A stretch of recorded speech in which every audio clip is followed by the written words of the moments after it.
Welcome, zombies. Today we're looking at this mountain right here.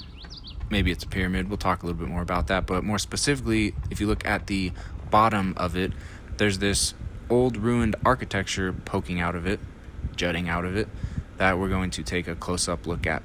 So we're going to walk down this little path right here and get a close-up look at exactly what's going on here.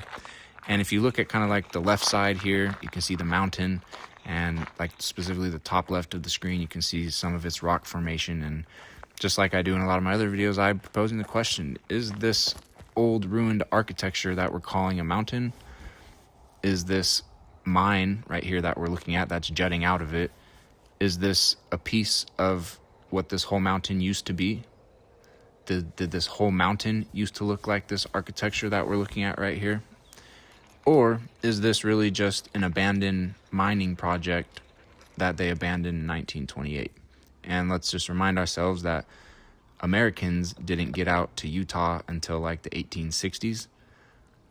So to get out there and set up mining projects and abandon them by 1928 seems like kind of short timeline. Also, you'll find brick. Here's a bunch of brick. Some of it's intact. Some of it's just shattered and destroyed and scattered everywhere amongst a bunch of other rubble. And that's another question I'm proposing here is, does this place look bombed? Like, where's all this rubble and dirt? Where did all that come from?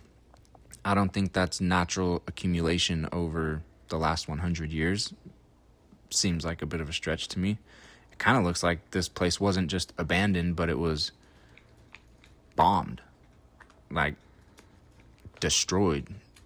But some of it's not. Like the actual architecture here is in pretty good shape in a lot of places, but then it's just dirt and rubble and broken bricks everywhere. And is this the type of concrete structure they would have built in?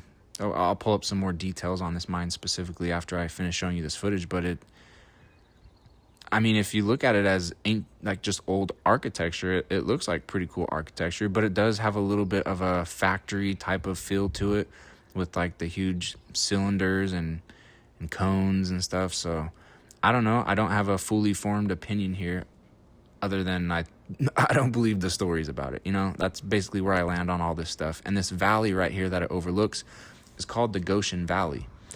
And one thing I believe about Utah is that it's the real location of the Jerusalem that is talked about in the Bible. I think the Middle East is a hoax. And this mine right here was part of the Tintic mining district, which was a huge mining district in Utah and is still active in some spots.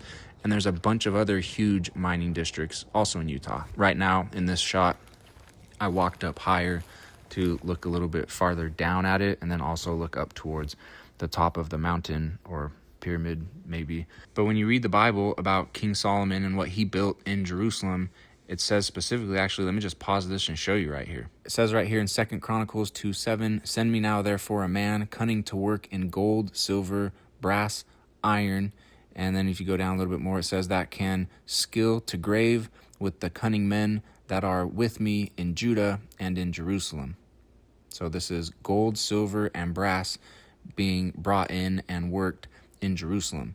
And it talks about this place becoming like a shining symbol to like the whole world of like one of the mightiest, most beautiful places. And if we go to 1 Kings 7, where it talks a lot more about the construction of King Solomon's temple and the building projects that were happening in Jerusalem at that time, watch, if we search gold, look how much gold shows up in this chapter. Lots of gold. If we search brass, let's see brass showing up. Lots of brass. If we search silver, we also see silver popping up. Now if we go to the Tintic Standard Reduction Mill, which is what we're looking at, that was abandoned in 1925, I guess it says. I think I was saying 1920. It says, okay, built in 1920, operated from 1920 to 1925, and then got abandoned.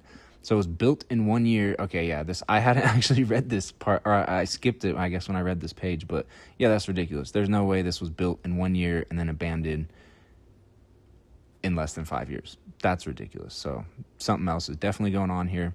It says right here, the metals processed at the mill included copper, gold, and silver. The exact metals we just read about in the Bible. And I'll be going over this in more of my upcoming Utah videos, but Utah is a tremendously huge mining project. All of Utah and all of its mountains or pyramids, because these people anciently built pyramids, and we're finding huge mountains or ruined pyramids with all of these materials that are talked about being mined from inside of these pyramids or mountains. And if we come back here to 1 Kings 5, it says Solomon had 70,000 that bear burdens and 80 hewers in the mountains. Translation, lots of men working stonework. If we go to verse 17 right here, it says, the king commanded, and they brought great stones, costly stones, and hewed stones to lay the foundation of the house. And so what we see right here is gold, silver, bronze, copper being used alongside extremely heavy stone in construction projects in Jerusalem. And what do we find right here in Utah? Gold, silver, copper, bronze being mined out of huge stone structures in a location that exactly matches all the geography for the location of Jerusalem from the Bible. And all of this stuff that gets, I'm going to go, definitely watch my upcoming videos. I'll go through this much more thoroughly, but guess where all of these materials that are mined go? Like Kennecott is another mine in Utah. It's the biggest copper mine in the world. And all of its precious stuff that gets mined, where does it get sent to? Foreign. London.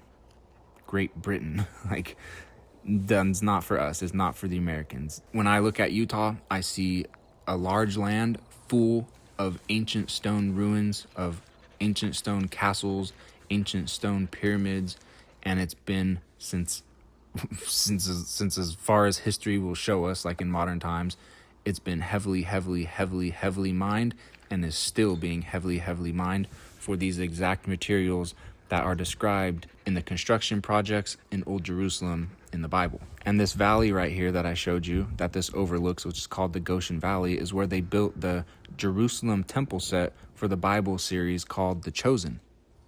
And the reason they say that they chose that place is because it so greatly resembled the real Galilean hills and the real location from the Bible.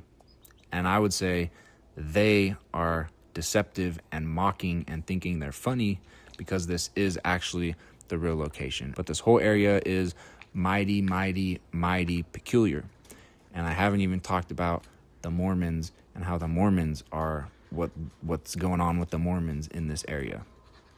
And they're there for a reason. Part of that reason is because there's a deception going on about where the real Old Jerusalem location is.